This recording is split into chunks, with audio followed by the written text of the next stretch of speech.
ঘরে থাকা সামান্য কিছু উপকরণ দিয়ে এইভাবে যদি পিৎজা তৈরি করে খাওয়ান তাহলে সবাই মুগ্ধ হয়ে যাবে। সুপ্রিয় দর্শক, দূরের এবং কাছের যে যেখান থেকে দেখছেন সবাইকে আসসালামু আলাইকুম। আশা করি সবাই ভালো আছেন। আজ আমি আপনাদের জন্য খুব সহজভাবে ঘরে থাকা সামান্য কিছু উপকরণ দিয়ে রেস্টুরেন্টের চাইতে বেশি মজাদার পিৎজা আজকে তৈরি করে আপনাদেরকে দেখাবো। আশা করি ভালো লাগবে, আর ভালো লাগলে ভিডিওটা শুরু থেকে শেষ পর্যন্ত দেখার অনুরোধ রইল। আর যদি আপনারা আমার চ্যানেলে নতুন এসে থাকেন তাহলে আমার চ্যানেলটাকে সাবস্ক্রাইব করার অনুরোধ রইল। পাশে থাকা বেল আইকনটা অন করে রাখবেন যেন নতুন কোনো ভিডিও ছাড়ার সঙ্গে সঙ্গে আপনাদের কাছে নোটিফিকেশান সবার আগে পৌঁছে যায়। আর যদি ফেসবুক থেকে দেখে থাকেন তাহলে ফেসবুক পেজটাকে একটা ফলো দিবেন, লাইক কমেন্ট শেয়ার করবেন। চলুন তাহলে আমরা কথা না বাড়িয়ে ভিডিওটা শুরু করি। সুপ্রিয় দর্শক, আমি এই পিৎজাটা তৈরি করার জন্য প্রথমে আমি এখানে 1 কাপ ময়দা নিয়ে নিয়েছি।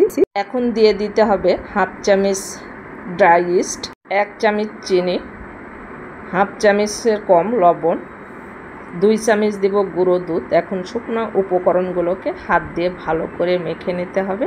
আর এখানে নিয়েছি কুসুম গরম পানি, অল্প অল্প পানি দিয়ে হাত দিয়ে ভালো করে মেখে একটা নরম সফট ডো তৈরি করে নেব। আমি অল্প অল্প করে পানি দিয়ে একটা ডো তৈরি করে নিয়েছি। আপনারা একবারে পানি দিতে যাবেন না, তাহলে কিন্তু নরম হয়ে যেতে পারে। আমি হাফ কাপের কম পানি নিয়েছিলাম, সে পানিতে আমার হয়ে গিয়েছে। আর এখানে আমি সামান্য একটু তেল নিলাম। হাতে যখন ময়দাটা লেগে যাবে তখন হাতে এরকম তেল নিলে দেখবেন হাতটা পরিষ্কার হয়ে যাবে। আর আমার ডোটাও রেডি হয়ে গেছে। আমি এখন এই ডোটাকে গরম কোনো স্থানে রেখে দিব। আপনারা চাইলে চুলার পাশে অথবা গরম পানির উপরে ঢাকনা দিয়ে ঢেকে 2 ঘন্টার জন্য রেখে দিতে পারেন, কিন্তু আমি এটা ওভেনের মধ্যে রাখবো 2 ঘন্টার জন্য। আর 2 ঘন্টা পর আমি ফিরে আসলাম। দেখেন আমার ডোটা ফুলে অ্যাক্টিভ হয়ে গেছে, ডাবল হয়ে গেছে। আমি আবারও ভালো করে হাত দিয়ে একটুখানি মথে নেব, এতে করে পিৎজাটা অনেক সফট হবে আর পিৎজাটাও ভালোভাবে ফুলবে। সুপ্রিয় দর্শক, আমার মথা হয়ে গেছে। আমি এখানে একটা পিৎজার মোল্ড নিয়ে নিয়েছি, আর এখানে আমি তেল ব্রাশ করে নিলাম। আমি যে ডোটা রেডি করলাম এটা এখন দিয়ে হাত দিয়ে এভাবে চেপে চেপে সেট করে দিতে হবে যতক্ষণ না এটা বড় না হয়। হাত দিয়ে এইভাবে করলে দেখবেন যে একটা সময়ে এটা সেট হয়ে গেছে। দেখেন আমার পিৎজাটা সেট হয়ে গেছে। এখন আমি সাইডটা একটু কভার করে দিচ্ছি হাত দিয়ে ঘুরিয়ে ঘুরিয়ে। এইভাবে পুরো একটু সময় ধরে করতে হবে, কারণ পিৎজাটা যখন সেট করবে তখন একটু সময় ধরে করলে পিৎজাটা ভালোভাবে সেট করা যায়। সুপ্রিয় দর্শক, আপনারা দেখতেই পাচ্ছেন আমি কিভাবে পিৎজাটা সেট করলাম। একটু সময় ধরে করবেন, অধৈর্য হলে চলবে না। একটু ধৈর্য ধরে করলে কাজটা ভালো হয় আর দেখতেও সুন্দর হয়। দেখেন আমার পিৎজাটা সেট করা হয়ে গেছে। আমি এখানে একটা কাঁটা চামিচ নিয়েছি, এটা দিয়ে একটু ছিদ্র করে দিতে হবে যেন যখন কুক করবেন তখন যেন পিৎজাটা ফুলে না ওঠে।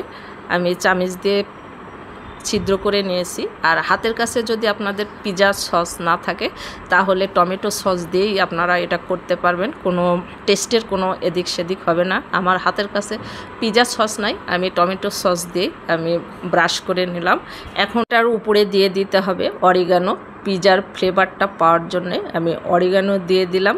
আপনারাও দেওয়ার চেষ্টা করবেন, তাহলে টেস্টটা ভালো আসবে। আর দিয়ে দিব কাঁচামরিচ কুচি। একটু স্পাইসি হলে পিৎজা খেতে ভালো লাগে। আপনারা যদি স্পাইসি পছন্দ না করেন তাহলে কাঁচামরিচটা স্কিপ করবেন। আর দিয়ে দিলাম পেঁয়াজ কুচি। পেঁয়াজটা আপনারা রিং করেও দিতে পারেন। আর দিয়ে দিলাম আগে থেকে জাল করা মাংসের একটা পিস আমি টুকরা করে নিয়েছি। আর দিয়ে দিলাম মোজারেলা চিজটাকে আমি গ্রেট করে নিয়েছি। আর দিয়ে দিলাম ক্যাপসিকাম, আমি রিং করে কেটে নিয়েছি। আপনারা চাইলে ফালি করেও দিতে পারেন। আর যদি ক্যাপসিকাম না থাকে আপনারা চাইলে টমেটোও দিতে পারেন। এখন বাজারে অ্যাভেলেবেল টমেটো পাওয়া যায়। আমি আবারও উপর দিয়ে মোজারেলা চিজ দিয়ে দিলাম। আপনারা যারা গ্রামে থাকে তারা যদি এই ক্যাপসিকাম না পান তাহলে পেঁয়াজ, কাঁচামরিচ আর টমেটো দিয়েও করতে পারেন। খেতে কোনো রকম স্বাদের হেরফের হবে না। উপর দিয়ে আমি আবারও অরিগানো দিয়ে দিব। তাহলে আমার রেডি হয়ে যাবে। এখন আপনারা চাইলে এটা চুলায় বেক করতে পারেন, তবে চুলায় করলে একটু সময় সাপেক্ষ। আপনারা যদি চুলায় করতে চান তাহলে আগে একটা তাওয়া গরম করে নিয়ে তারপর তাওয়ার উপর বসিয়ে 30 মিনিট ঢাকনা দিয়ে ঢেকে এটা কুক করে নেবেন। আমি এটা ওভেনে বেক করে নেব 180 ডিগ্রিতে। 20 মিনিট আমার কুক করলেই এটা হয়ে যাবে।